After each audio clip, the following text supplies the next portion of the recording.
My dad works in B2B marketing. He came by my school for career day and said he was a big ROAS man. Then he told everyone how much he loved calculating his return on ad spend. My friends still laugh at me to this day. Not everyone gets B2B, but with LinkedIn, you'll be able to reach people who do. Get a $100 credit on your next ad campaign. Go to linkedin.com/results to claim your credit. That's linkedin.com/results. Terms and conditions apply. LinkedIn, the place to be, to be. Hey, I'm Ryan Reynolds. Recently, I asked Mint Mobile's legal team if big wireless companies are allowed to raise prices due to inflation. They said yes. And then when I asked if raising prices technically violates those onerous 2-year contracts, they said, "What the f*** are you talking about, you insane Hollywood ass?" So to recap, we're cutting the price of Mint Unlimited from $30 a month to just $15 a month. Give it a try at mintmobile.com/switch. $45 upfront payment equivalent to $15 per month. New customers on first 3-month plan only. Taxes and fees extra. Speed slower above 40 gigabytes. See details. This is a mini meditation guided by Bombas. Repeat after me. I'm comfy. I'm cozy. I have 0 blisters on my toes. And that's because I wear Bombas, the softest socks, underwear, and t-shirts that give back. One purchased equals one donated. Now go to bombas.com/ACAST and use code ACAST for 20% off your first purchase. That's BOMBAS.com/ACAST and use code ACAST at checkout. Surviving Sister Wives contains adult content that may not be suitable for Latter-day Saints or sinners. Listener discretion is advised.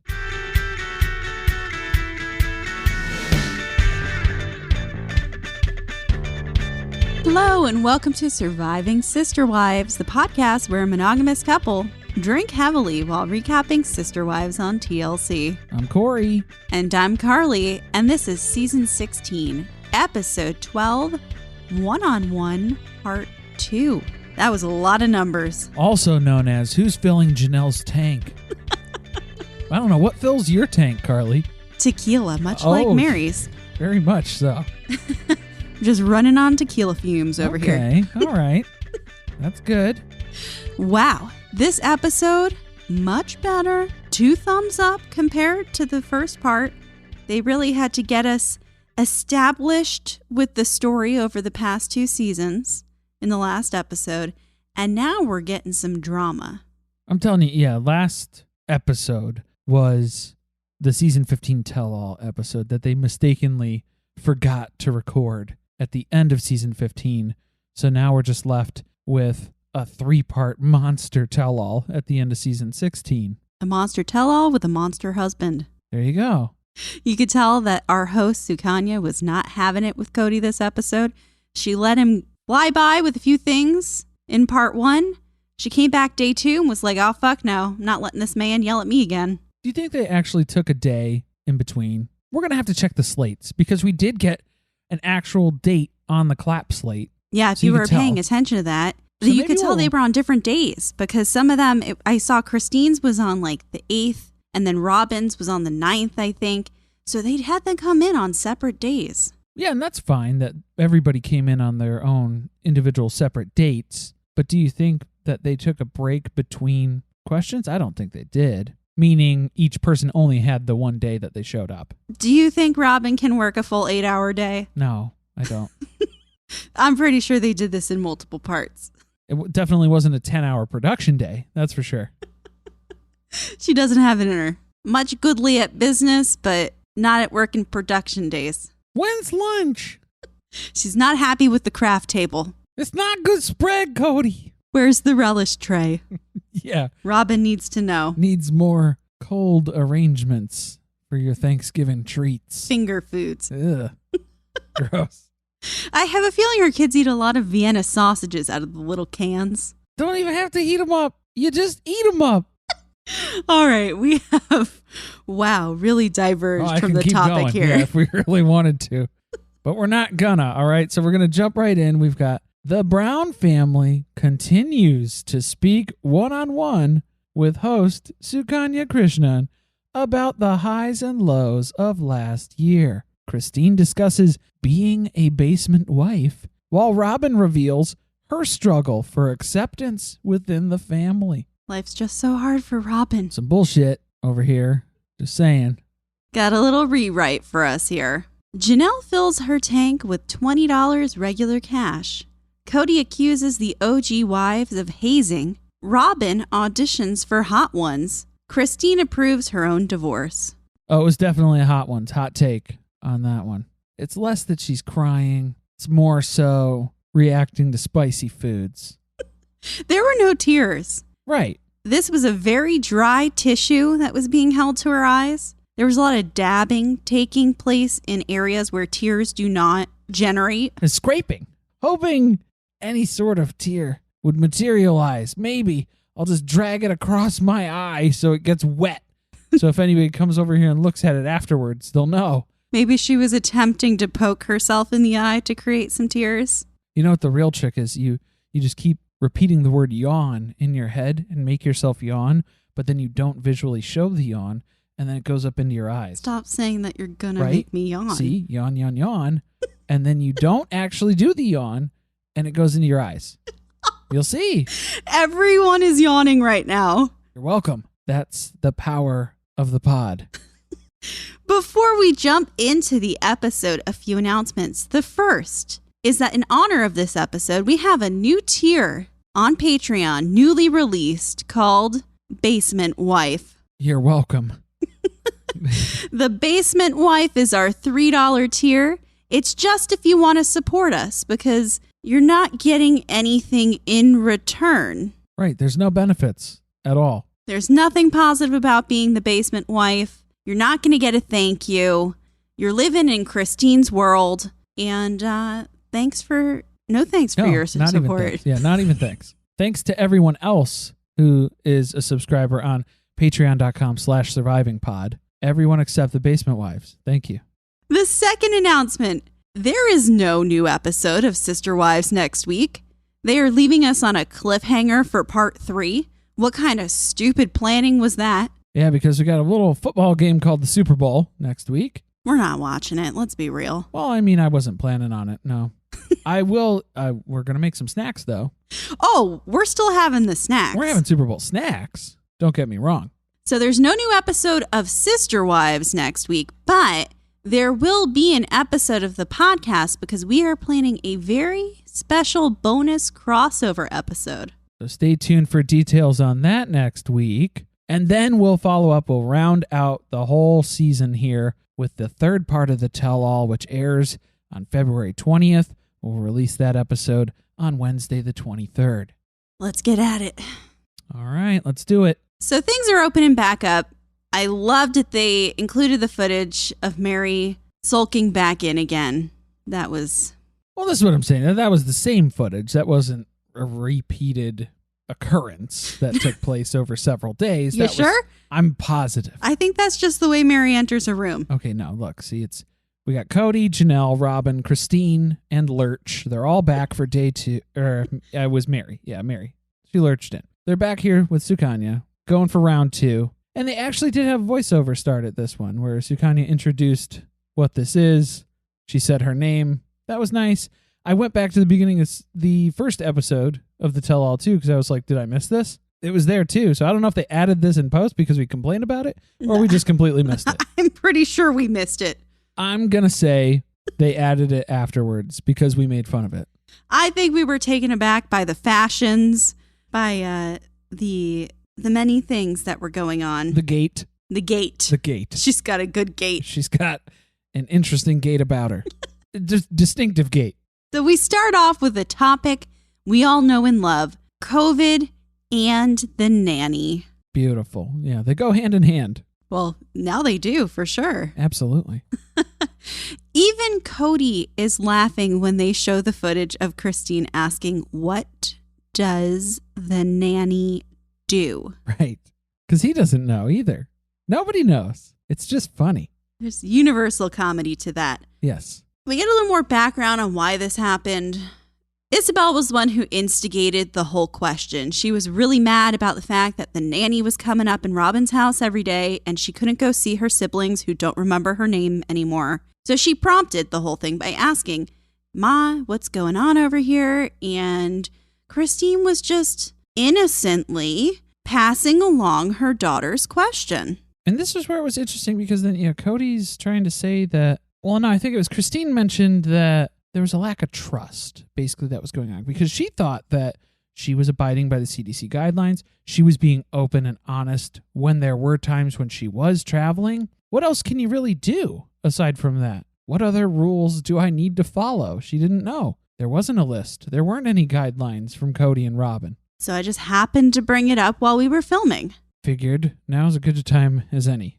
I did like that we finally got a question for Robyn. Sukanya asks her, "You were with Kody the whole time. How come you didn't say anything? How come you didn't point out the fact that maybe we need to tell everyone else what the rules are? Why were you hoarding the rules?" Because Robyn was complaining. I was wondering why the rules weren't out sooner, too. For the longest time, it was confusing. She refuses to take responsibility for anything. But then she's also so used to running the family like a mob boss that she was talking about kickbacks. Kody's getting kickbacks from all of his kids. And it was like, no. He's getting pushback from all of his kids. There's resistance there. Gotta watch out because Kody wants those kids out of the house. He might be asking for a kickback pretty soon. Right. You want to stay here? I'm going to need $100 a week. What's the vig on this? What's the action? Well, he shouldn't have to deal with things like this because, according to Kody, a mother's commitment to her children ends the minute they turn 18 years old. That is it. At that point, the mother needs to stop putting the child's interests above her husband. Oh, see, I thought he was saying that for dads, it ends at 18. And moms are clinging. Moms tend to cling longer. And he's trying to push them out of the nest here. Is that what it was? I don't know. We interpreted that completely differently. I don't know. I only kind of half listen to him when he talks most of the time. So I feel like I kind of got the gist of it in most ways. I didn't like that he kept talking about tender ages. You have to protect children of tender age.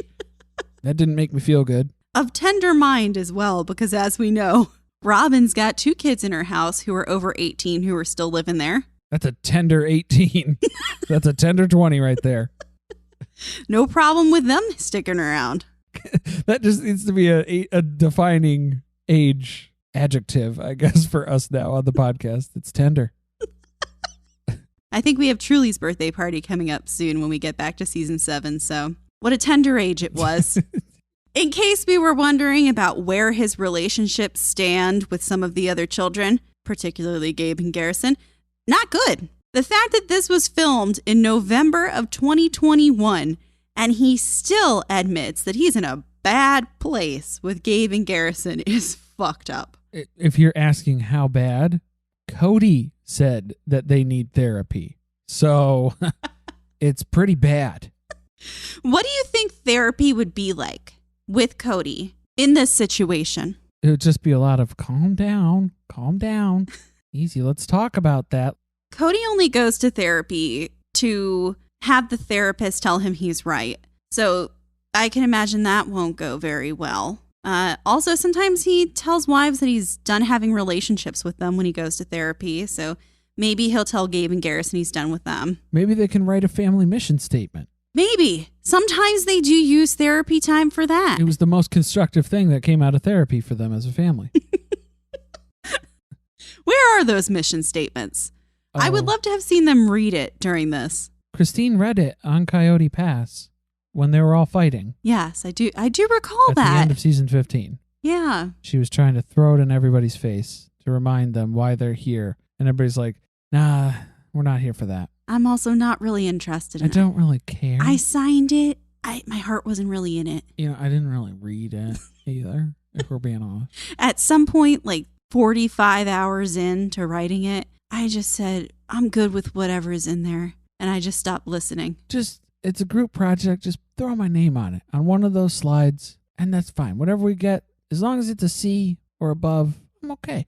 I'm good with that. So things aren't going well with them. Janelle's point of view, the boys didn't respect Kody's rules because they didn't respect the fact that he was dividing up the family. They should do those things. They should go to work. They should date. They should have their social lives. But also, if they're going to do those things, they should move out so that Kody can come home whenever he feels like it. That was the general premise, I think, of what Kody was trying to get at. Didn't Gabe move into the quarantine apartment? Still too close, I guess. Need you off of the property. This is a common theme, right? Because we also heard Christine in one of the last episodes say that her kids don't respect Kody because they see the favoritism that happens in the family. And basically, she's not here to tell her kids that they're wrong when that's what they're seeing and experiencing. And they're coming to those conclusions on their own. RESPECT, that's what Kody wants. But he hasn't been there for 9 months, so it's really hard to lead from this position. Well, he disputes that. He claims he was there. He said he was there the entire time. Which is funny, because I didn't know that we had achieved a way to travel, to be in two places at once, where you could be simultaneously at Robyn's house, but also at Janelle's house. Maybe there was some sort of device or mechanism that has bridged parallel universes for Kody, replicating string theory, astounding physicists everywhere. Think he's watching a lot of Back to the Future? Well, that would be more of a time travel situation. Well, now he's going back and traveling through time and changing his story. That's true. Maybe we have multiple timelines. Maybe Cody's got a DeLorean in the garage behind all those boxes at Christine's house. This feels like the darkest timeline, doesn't it? No. No? No. This isn't the darkest. Okay, the darkest timeline involves the murder tarp anniversary. It's the murder tarp. That's definitely it. We're lucky we have this season and just this to deal with. Which, speaking of dark things, Sukanya brings up the Thanksgiving decision discussion. The one where Kody makes the scary-ass shining face when he says Happy Thanksgiving and gives that little grin to everyone, which it was amazing to watch Christine react to that footage because this bitch was like, man, thank God I got divorced from this horrible, scary human being. Oh, she was squirming in her chair. She was like, Ooh. Is this a rough cut? Are you guys actually leaving it on that long for the final episode? You're going to keep that? Okay. I didn't like it. Because during that conversation, she was so checked out. She really wasn't paying attention to much of what was going on. Maybe she missed the face. Well, not making eye contact, that's for sure. But the camera got it. We did also get to see Kody watch Janelle tell him to fuck off. With a furrowed brow. Sounded like new news to him. Yeah, I told you. He didn't hear that the first time. I don't think he did. She mumbled that under her breath, and this is the first time he ever saw that. Which is probably why when he later gets asked the conversation about his relationship with Janelle, he has certain answers. We got this fresh in his mind. But before we get there, we get Mary's one moment in the sun here for this episode. I guess it's only fair because she basically had all of the last episode. She's not really up to the current events that are going on in the family. She doesn't know what's happening. No one calls her. No one texts her. Well, I feel like they should have had more of her reactions than cut those in. She would have been like, oh my God, what? Yeah, we just needed facial expressions. We didn't need to follow up with a question for her. No, because she'd be like, I have no idea. Yeah, I asked these people what's going on, and I never hear about any of this stuff. But holy cow, yeah, there's a lot going on here. Yeah, the one thing she adds to the conversation the whole episode is that she thinks that everyone deciding, and when I say everyone, I mean Christine and Janelle, deciding to spend Thanksgiving elsewhere was about the rules being too difficult to follow. Nope, that's not what it was. Nope, still don't get it. So close, but you're still wrong. Janelle explains it to us. She's like, look, we got those rules 2 weeks before Thanksgiving. Barely 2 weeks. So there was no time to implement that. And it was like, either you start doing it now, at this very second, or we don't see you on Thanksgiving. So, okay, we weren't able to have a full quarantine before Thanksgiving, so we're going to go do what we want to do in Utah. Bye-bye. Bye-bye. Bye-bye. Also, I know that we've talked before about how Kody is not able to show emotions other than anger. And I thought it was interesting that Christine tries to explain or interpret what we are seeing in that footage to Sukanya as Kody being sad, even though he is raging and lashing out in an unpleasant way. That apparently is how Kody feels the emotion of sadness. She knows it well. She's experienced it multiple times. The misdirection of anger. But I liked how Sukanya kept him honest too, because even the mumbling under her breath when Janelle told him to fuck off, Sukanya was like, why didn't you go after her? She was very clearly upset. Cody's like, why would I go after her? What am I, an idiot? He got so shitty with her, and then she went on to say, was it your ego stopping you? And I was like, oh, you go, girl. Ooh, you're hitting where it hurts now. Oh, boy. Getting too real. Then he was like, no, I actually was just wondering what it would be like to have a Thanksgiving without these people. So. Really? Yeah, it's weird that having that much time to think about what your reasoning was, because that wasn't the actual reason, but this is the reason that he landed on. This is the best excuse. This is the best story that he could come up with after the fact. And that's what you picked? He was just experiencing a lot of bitterness, Corey. It's a trial period separation. That's all it is. Not like a Mary level of separation, but, just checking it out. Now we get a bunch of clips about Christine taking care of the kids growing up and how much Janelle's kids love her. Yeah, Christine's always been under pressure since she's joined the family, but her relationship with Janelle has been the silver lining behind all of it. Best thing to come out of this family. The only true love story in this family. Christine and Janelle. It really is. We need a spin-off just Christine and Janelle getting along. No. Keep it on the show. And then you have to have the contrast of Mary doing absolutely everything on her own and being confused as hell. Kody just living at Robyn's, trying to make up storylines. Being miserable. Believing that his kids love him even though they don't have any other choice. They don't know what's going on. It's true. We need the contrast, right? And then you cut to Christine and Janelle taking RV vacations. Well, this friendship, not something Kody appreciates. He's telling us about the clique. Remember, we have an issue here. The bowling. We're back on the bowling. Christine and Janelle are bowling people in the family. You know what he means. They mean bullying.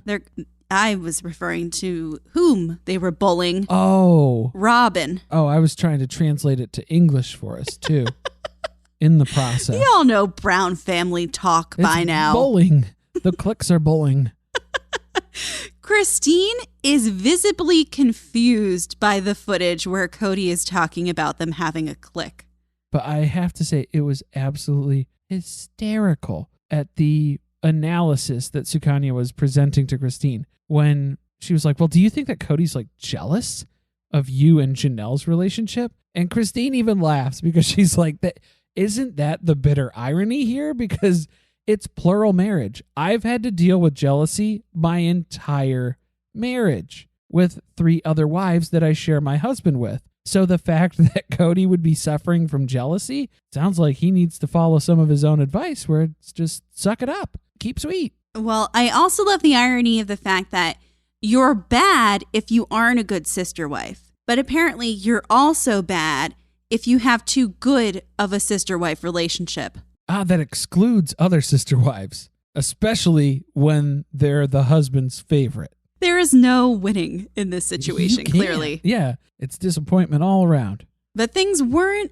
always rainbows and butterflies with Janelle and Christine, because back when Christine joined the family, and just for timeline reference here, this happened very fast. Janelle joined the family, and Christine married Kody only a year afterwards. So isn't it funny? Because I feel like in the book, and whenever Janelle and Mary talk about that first year of marriage, they make it sound like it was an eternity that they had to put up with each other and that they just despise living together. No, eternity's coming.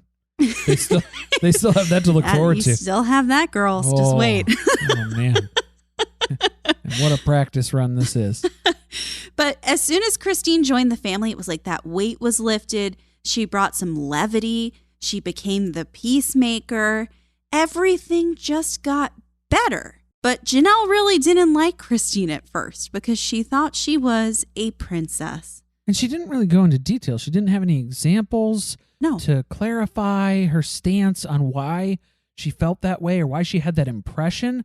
But it was just a word that she kept repeating. She kept calling Christine a princess. And I'm almost thinking, was it just because you kept hearing Kody say that? Because Kody has used the term princess to describe Christine a lot throughout the series, and I'm sure throughout their marriage. Yeah, and we never really get an exact reason why she's a princess. Aside from being polygamy royalty, her entire family. She is truly a princess. Well, truly is a princess. Could be. She has royal lineage. Correct. Other than that, this whole polygamy thing, her family kind of, founded this group over here.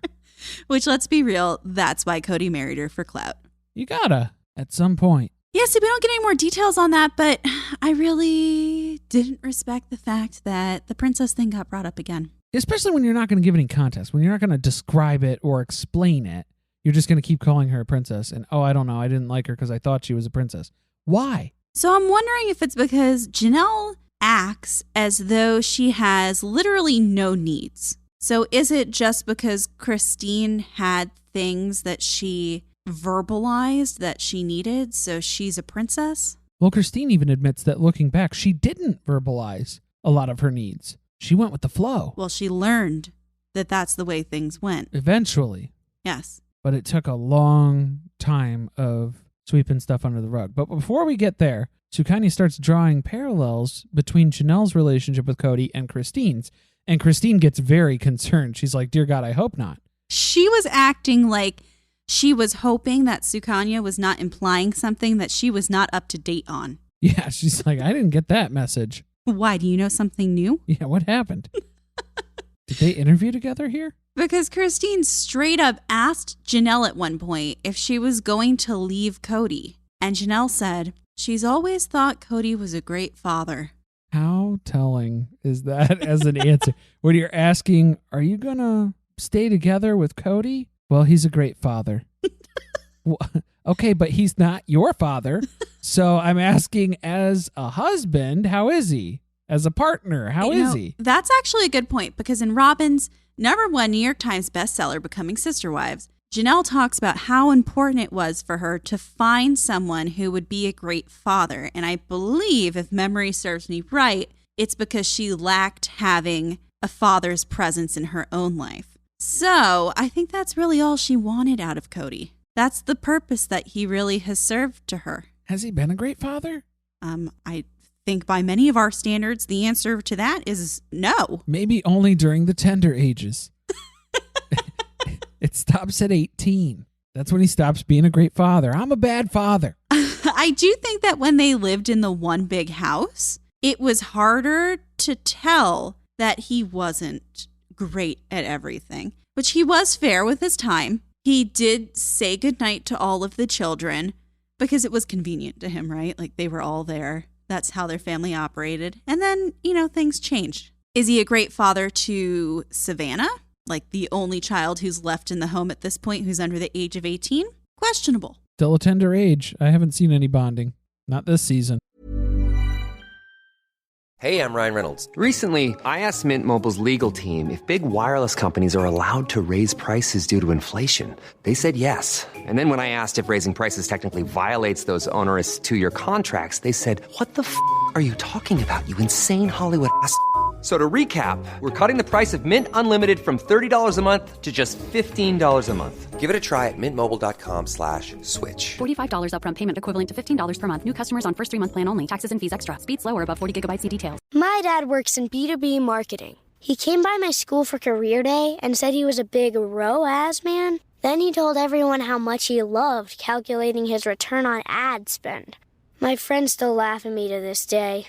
Not everyone gets B2B, but with LinkedIn, you'll be able to reach people who do. Get a $100 credit on your next ad campaign. Go to linkedin.com/results to claim your credit. That's linkedin.com/results. Terms and conditions apply. LinkedIn, the place to be, to be. This is a mini meditation guided by Bombas. Repeat after me. I'm comfy. I'm cozy. I have 0 blisters on my toes.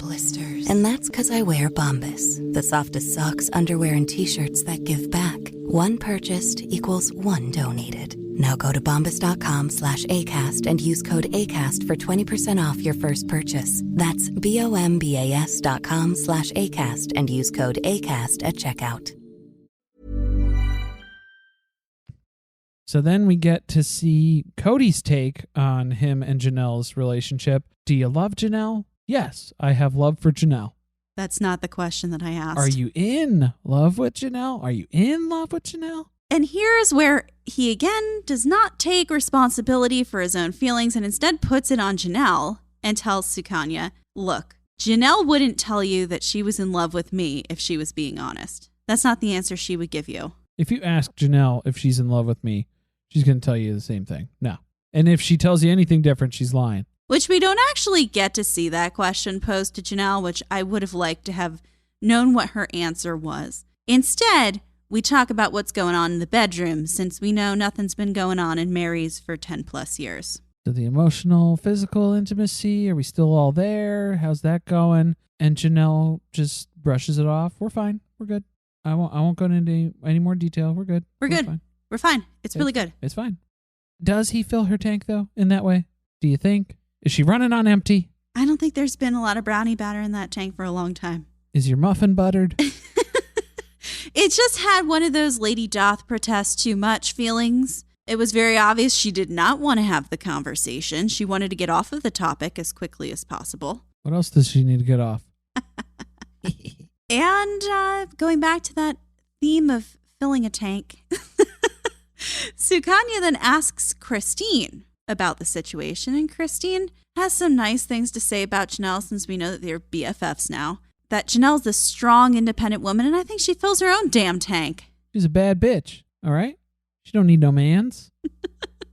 But then we have more heartbreak leading into the next line of questions. It's time to talk head wife and basement wife. And by head wife, we mean neck wife. Right away, Christine knows exactly what footage Sukanya is referring to. She's like, oh, yes, the basement wife conversation I had with Robyn. Yes, when she did the drive-by, fly-by, pop-in, hello visit.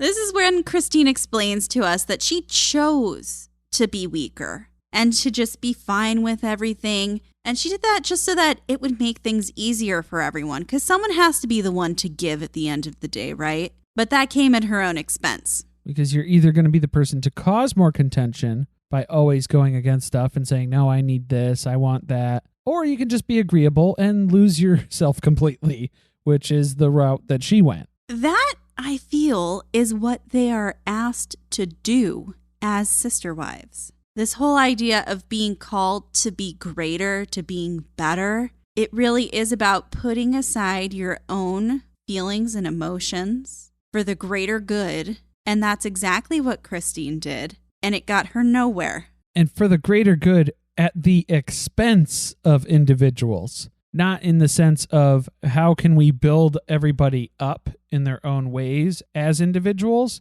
It's no. You need to suppress these parts of you or these desires that you have or these feelings that you're going through because it's detrimental to the rest of the family to try and deal with that. Right. Don't create a problem. Don't be a problem. Just let it go. Christine let it go for a really long time.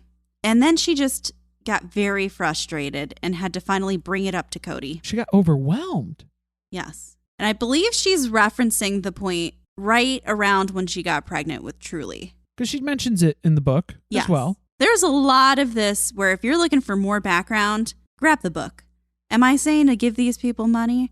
No. You can get it at the library. Many libraries have Robyn's #1 New York Times bestseller, Becoming Sister Wives. And it's not in great demand, so it will be available for you to check out. Yeah, it's probably going to be there. You can check it out. That's where we got our first copy. It's great. But this was my thing that boggled my mind too, because for Kody to go to Christine when she's saying, I'm completely overwhelmed, I'm burned out, I'm spread too thin, and I can't do all of this stuff. I can't continue to do all of this stuff. And Kody's saying, well, you're changing the rules. We made this agreement. Family comes first. When has it ever been that way for Kody to sacrifice stuff for the greater good, for the larger family? This was just ridiculous because let's put in context what was going on. Christine is pregnant. She is homeschooling the children. She is teaching Sunday school. She is preparing the meals and cleaning the house while everyone else is going to work. While she's pregnant and then subsequently raising an infant child. Yes. So she was taking on basically all of the burden in the home, all of the work that needed to be done. And she's just saying, I need to let something go, which eventually I believe is the Sunday school stuff. So that's the thing she got to remove from her plate. So I don't really know. Kody goes on at this point to imply that Christine just shrugged off her responsibilities so that when Robyn joined the family, she had to take on a lot of this stuff. What did Robyn take on? Yeah, to say that Christine was shrugging off responsibilities as Robyn was entering the family, and then Robyn had to cover these shortcomings is a bit of a stretch, because that's not what we experienced on our rewatch of the earlier seasons, because basically Robyn was coming in and stepping on Christine's toes, trying to double up on the roles and responsibilities that Christine was already doing. She was trying to be everyone's go-to gal, remember? There was a lot of crossover on the skill set as far as being mediator and peacemaker and caretaker, I guess, or like... Caretaker. From what I remember, Robyn watched the older girls one time. That's what I'm saying. It was, yeah, there was one episode where she babysat a bunch of the kids. And told them they couldn't eat any of her cereal. Remember that?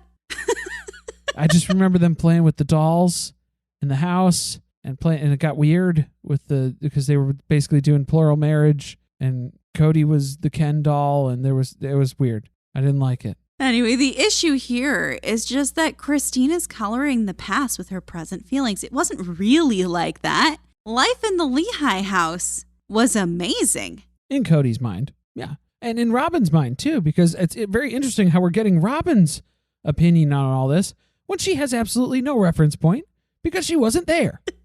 She also had the nerve to say that Christine is the one who caused this entire issue with Kody, that the big picture has really just unraveled for him. Well, yeah, because, I mean, Christine's just shattering this entire happy family illusion that Kody built up from that time. Right. It was such a happy family that he had one wife who he was no longer having an intimate relationship with, and implied that living with her was like being in a pit of hell. He had another wife who spent most of her time at work, and then the basement wife who hated her life and complained constantly about things when she finally got the nerve to speak up. But see, there's a delicate balance, though, for all of those memories, because Robyn's still trying to plant some more memories through hand-drawn sketch art over at the house there, too. So you got to be careful with how many memories you go to implant, because now it's all unstable because Christine's throwing a whole wrinkle into this fabric of time now. Cody is very confused upstairs, I'm sure.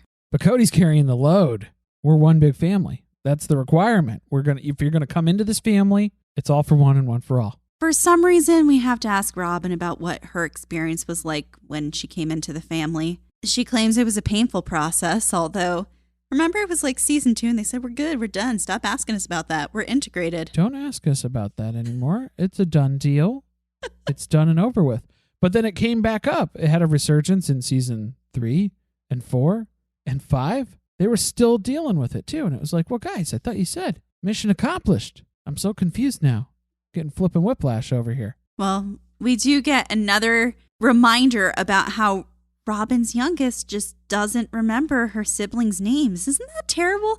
I like how she uses that as an example of how shitty this family has been towards them, even though, isn't that your fault? Well, isn't that concerning that she didn't even call Ariella by her name? Did Robyn forget her daughter's name? Yeah, she referred to her as her youngest. Her youngest, my littlest. My littlest don't know names. Maybe that's the problem here. Robyn can't name all of the family members. Robyn forgot the names. So how the hell can you expect Ari to remember them?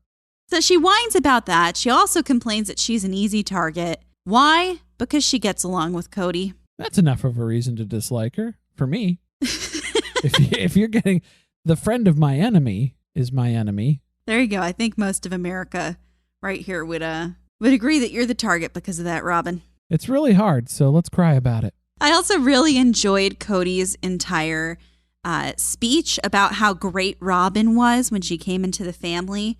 We've heard this before in the previous episode about how she sat her kids down and told them that they had to respect these people, that they were coming into this family. And for some reason, that wasn't done the other way around, which begs to question where Cody's leadership was. But my favorite part of it was Kody saying Robyn came into the family cap in hand. Cap in hand, because her approach to enter the family wasn't met in return.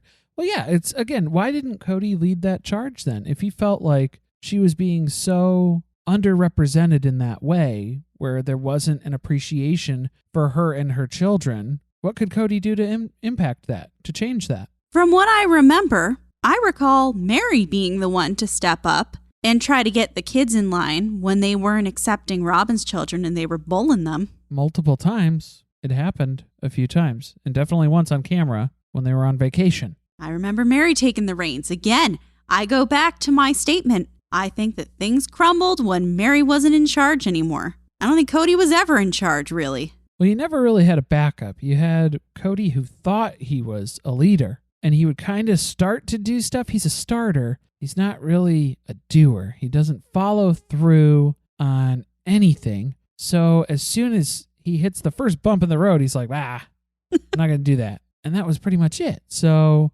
that's when Mary would step in, and she would continue on with that because, again, same page. They're the same person. So she could pick right back up where Kody left off and keep going because she's tenacious in that way. She is relentless. When she gets the idea in her head, she keeps going. That's why she didn't have many fans in this household. And that's why I like her. She's clinging to this idea until the last gasp here. So we're sticking on a line of questioning with Robyn. It's very clear that Sukanya has to really toe the line in the way she phrases her questions because Robyn is primed and ready to cry. It's very hard to get any type of coherent explanation from her about things. But we're going to forge on. And Sukanya asks her what it feels like when the kids call and blame her for the COVID rules. And we get a response from Robyn about how it makes her angry. But then the way that she shows anger is through crying.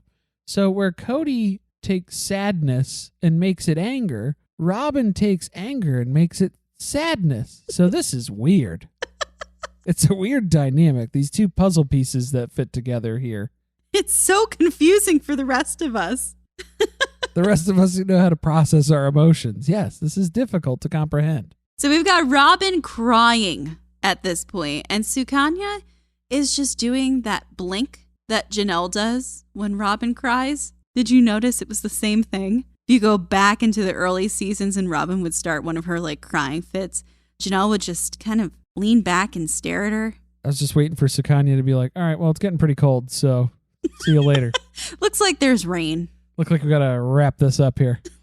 Because she apologized to her a few times. And if I was Sukanya, if I was the host, I would have been like, look, I would had to pull the producer aside and be like, look, I'm going to baby her. I'm going to coddle her so I can ask her hard questions. Cut all of that coddling out. We don't need it. They had one part where she was like, I know this is hard for you and I'm sorry. And she kind of went with it too.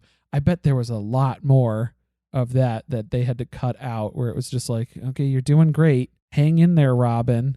How annoying would it be to be sitting under those lights on the stage? You're sweating. You're in full makeup. You've been doing this for hours. You have a producer in your ear trying to tell you what questions to ask next. And then you've just got the person who you're interviewing who you need to wait because they are having a full-on crying fit and need to use some Kleenex to wipe their makeup away from their eyes with their fake tears. And jab at their eye to produce any sort of tear, any remnant of a tear that they can get a hold of. And you're just like, Jesus Christ, can we speed this up? I would like to go to bed at a decent hour tonight because I have to do this again tomorrow. I would have had a bag of chips. I would have had an apple. I would have had a bottle of water, anything to just kill the time where it's like, take your time. Yeah, go ahead. Think about it. Take your time. I haven't done my Wordle yet today. You don't need to cry to buy time. If you just leave it dead air, we'll cut that out, probably. Or, depending on the question, it might make that even better as far as the response. Because let's figure Robyn's receiving these questions as they come up on the couch. It's got to be overwhelming, right? You're going to need to take some time. So she buys herself at least an extra 30 seconds every question by trying to catch her breath, by hyperventilating a little bit, by jabbing at her eye, looking up at the ceiling, telling herself, I've never cried this much in an interview before. Jesus, somebody get her a sedative. You know Kody was on the set. He had to be there. She can't do this herself. Well, she's got to have a safe space somewhere. And thankfully, Sukanya is facilitating that for her. Because Robyn doesn't get it. She doesn't understand why these kids don't like her when she loves the family so much and she would do anything for them. She's so committed to them. Why can't people just see her for who she really is? Because your mental representation of yourself is not accurate. No? You mean she's not an empath? It doesn't align with reality. Who has an addiction to Pinterest, who's good at business? Goodly at business? Great at business, mind you. Good at communication, great at business, right? I think she was great at everything. To get people excited about Boost Mobile's new nationwide 5G network, we're offering unlimited talk, text, and data for $25 a month. Forever. Even if you have a baby. Even if your baby has a baby. Even if you grow old and wrinkly and you start repeating yourself. Even if you start repeating yourself. Even if you're on your deathbed and you need to make one last call. Or text. Right, or text the long-lost son you abandoned at birth. You'll still get unlimited talk, text, and data for just $25 a month with Boost Mobile. Forever! After 30 gigabytes, customers may experience slower speeds. Customers will pay $25 a month as long as they remain active on the Boost Unlimited plan. Forever. Ryan Reynolds here for, I guess, my 100th Mint commercial. No, don't. I mean, honestly, when I started this, I thought I only have to do like 4 of these. I mean, it's unlimited premium wireless for $15 a month. How are there still people paying 2 or 3 times that much? I'm sorry, I shouldn't be victim blaming here. Give it a try at mintmobile.com/switch. Whenever you're ready. $45 upfront payment equivalent to $15 per month. New customers on first 3-month plan only. Taxes and fees extra. Speed slower above 40 gigabytes. See details. My dad works in B2B marketing. He came by my school for career day and said he was a big ROAS man. Then he told everyone how much he loved calculating his return on ad spend. My friends still laugh at me to this day. Not everyone gets B2B, but with LinkedIn, you'll be able to reach people who do. Get a $100 credit on your next ad campaign. Go to linkedin.com/results to claim your credit. That's linkedin.com/results. Terms and conditions apply. LinkedIn, the place to be, to be. This is a mini meditation guided by Bombas. Repeat after me. I'm comfy. I'm cozy. I have 0 blisters on my toes. And that's because I wear Bombas, the softest socks, underwear, and T-shirts that give back. 1 purchased equals 1 donated. Now go to bombas.com/ACAST and use code ACAST for 20% off your first purchase. That's BOMBAS.com/ACAST and use code ACAST at checkout. Christina admits, it was really hard blending these families together. It wasn't just Robyn's family who experienced trauma from this. We all came out scarred in the end. It was not a great experience. And Kody comes at them for having a pecking order in the family. But didn't he just say, he just established with Janelle 5 minutes ago, there's no hierarchy in the family. Correct. Literally stated that a segment ago. Yeah, you heard it right. Yeah. Now there's a pecking order in which you need to haze the next wife who enters the family. Well, it's the same ideology. It's the best thing for a family is a common enemy. That's what you got to have. So the wives find the nearest common enemy ends up being the newest wife. Until they prove themselves. And, Robyn's just never proven herself. Oh, man, we're still waiting for that to come through. The truest statement of the entire tell-all is when Kody says that he frankly doesn't think that any of the wives, aside from Mary, would actually want to be Robyn's friend outside of this situation. You could just say Janelle and Christine don't like Robyn because there's a lot of mental math that has to go into that equation, the way you described it. But you just said the other wives, aside from Mary, that's Janelle and Christine. You could just say that. Janelle and Christine don't like Robyn. It's true. Robyn goes on to prove that that's true because she has asked Janelle to have that close sister-wife relationship. She's looking around. She's assessing what's going on. Christine's left the family. Kody doesn't count Mary as a wife anymore. The only one left is Janelle. And Janelle said she'd think about it. I'm going to think. Let me pray on that for a little bit and I'll get back to you. Why would you want a close sister-wife relationship with Robyn when you saw what that did to Mary's relationship with Kody? You should not be getting in line for that. I think the 2 people in this family who want the least to do with each other, or, maybe it's not on Robyn's side as much, but Janelle, I would say, is the one person who absolutely would not be friends with Robyn in any other circumstance. God bless her for that. Good on you, Janelle. She has not understood from day one how Robyn functions. The fact that she needs help with literally everything. She pointed it out in earlier seasons where she seemed cool with Robyn at first joining the family. And then the more she saw of her pulling this whole damsel in distress act, she was done with her. Yeah, what it comes down to is you can't have another relationship like you have with Christine. So what's the real point? What's the effort that's going to go into that? It's not worth it. No, it just kind of happened organically with Christine because they were raising kids together, which again begs the question, why did Robyn join this family when she knew she was coming into a situation where we had Mary who had one child, who had issues with conceiving another. We had Janelle who had already said, I'm done having children. And we had Christine who was giving birth to Truly and said, that's it, I'm done. In fact, I really didn't want to get pregnant again to begin with. No offense, Truly. No offense to Truly at all. But this was not a family where there were a bunch of young children because Robyn was going to go on to have kids with Kody. That just wasn't the same dynamic. Why did she think she was joining a family that was going to continue to have that dynamic when it was very clear that that was on the way out the door? Did Kody tell her that the other wives were going to start having kids again? That he was working on trying to convince Mary of having more babies? I think Robyn just can't do math. She can't figure out how old the kids are. This one's tender. This one's tender. Under 18, tender. Too tender. So with absolutely no affect in her voice, Robyn says she's angry at the idea of the other wives being upset at her for being the only one who has a functioning relationship with Kody. But then she cries. So again, anger is sadness. Yes. So there's got to be an Uno reverse card here or something to switch these emotions back between Robyn and Kody. This was the part where Sukanya brings up that it's been a really hard time for Robyn and the family, which if you paid attention to the dates here, this was filmed November 9th. And that divorce announcement that Kody and Christine both posted simultaneously on social media went up on November 2nd. So that means for like a whole week, they've been dealing with all the media coverage about this.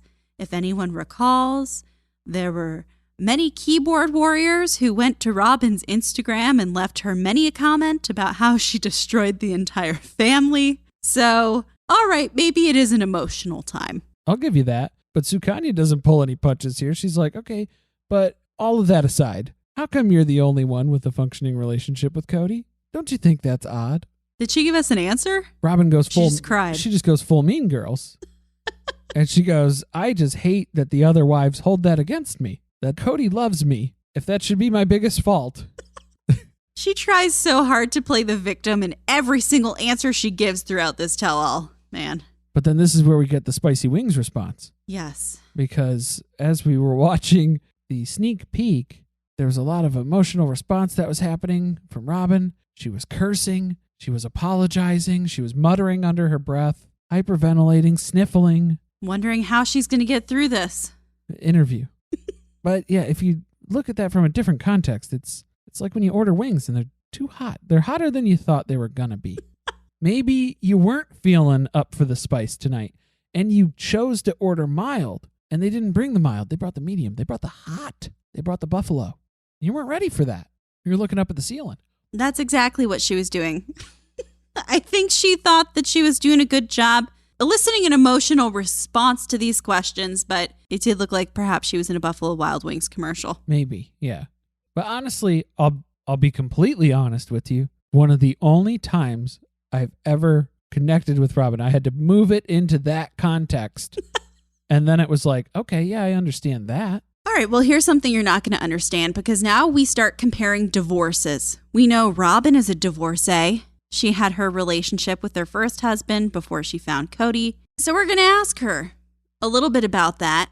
And Robyn has some opinions here because she claims she was trying still when she was at the same spot Christine is at. So apparently the issue here is that even though Christine was married to Kody for 25 years and since at least 2014 has had a pretty bad relationship with him, she should have tried just as hard as Robyn did Robyn was only married for 9 years. Yes, true. So correct. To say that, at this point in the relationship, you had been out of a relationship for 13 years at that point. Also, how are you supposed to continue trying to have a relationship with someone who doesn't want to have a relationship with you?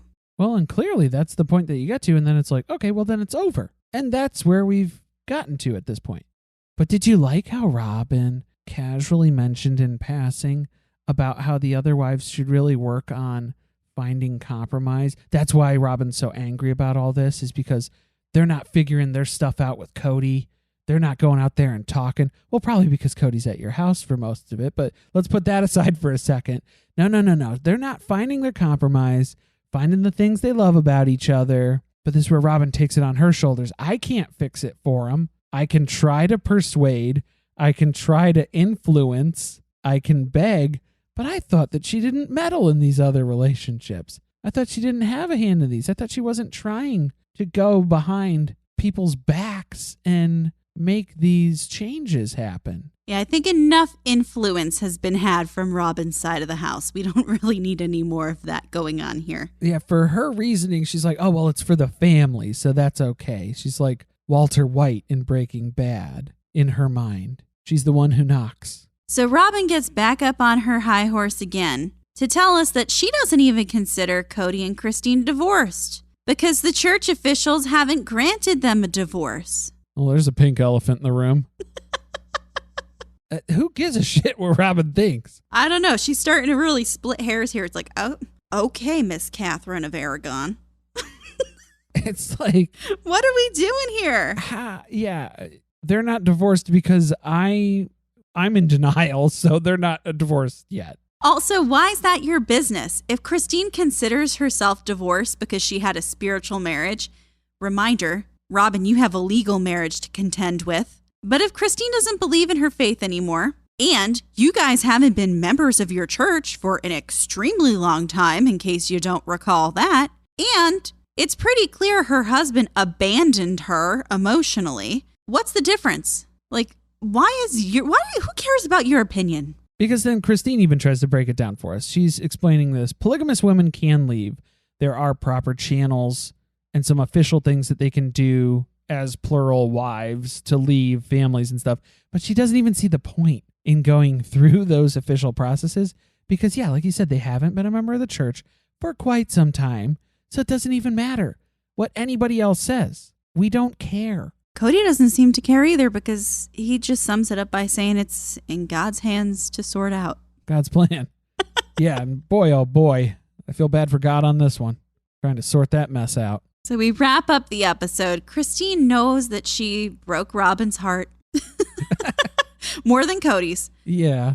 But she just wants people to be happy and to be loved. And she does consider herself to be divorced. And Kody's only slightly jealous that Christine is free from this bondage of plural marriage. He hit it pretty well. Next episode, we have the final one-on-one interviews. Reminder, this is happening in 2 weeks because there is no episode the week of the 13th for the Super Bowl. Football. Go sports teams. According to the episode description, Kody and Christine share shocking news that will change the family dynamic forever, which better not just be that they're divorced because we've pretty well established this in the first 2 parts. I feel like Sukanya's going to go make some phone calls. She's going to call some church leaders and be like, look, Robyn, I talked to them. They gave it the okay. They're divorced now. Just to see her implode on the couch. What would have made this tell-all better for you? Shorter. Shorter? Shorter would have helped. All right, definitely shorter. I would have liked to have seen the adult kids come in on the conversation. Absolutely. I want an appearance from, who is it, Aunt Kristen? Christine's family members. Yep. Who have left polygamy. And her mom. I want to see that. Give us the juicy details. We need more of a 90-day tell-all where they just bring people in. Skype them in. Yeah. We want angles here. We need different approaches to these conversations. We hear from the same 5 people all the time. Well, minus Mary in this episode. Well, yeah. Again, she had all of the season 15 tell-all last episode. I I just think it could have been a little bit more dynamic, but I will say the questions got better in part 2, so I have hope for part 3. Part 3 actually looks like it'll be pretty good. I'm raising the bar a little bit. I'm getting my hopes up. Thank you for listening. If you want to support us, the best way to do that is by subscribing to the podcast and leaving a review on Apple Podcast or Spotify. Be sure to tweet with us about the episode at surviving_pod. Stay tuned, share with friends. See you next week.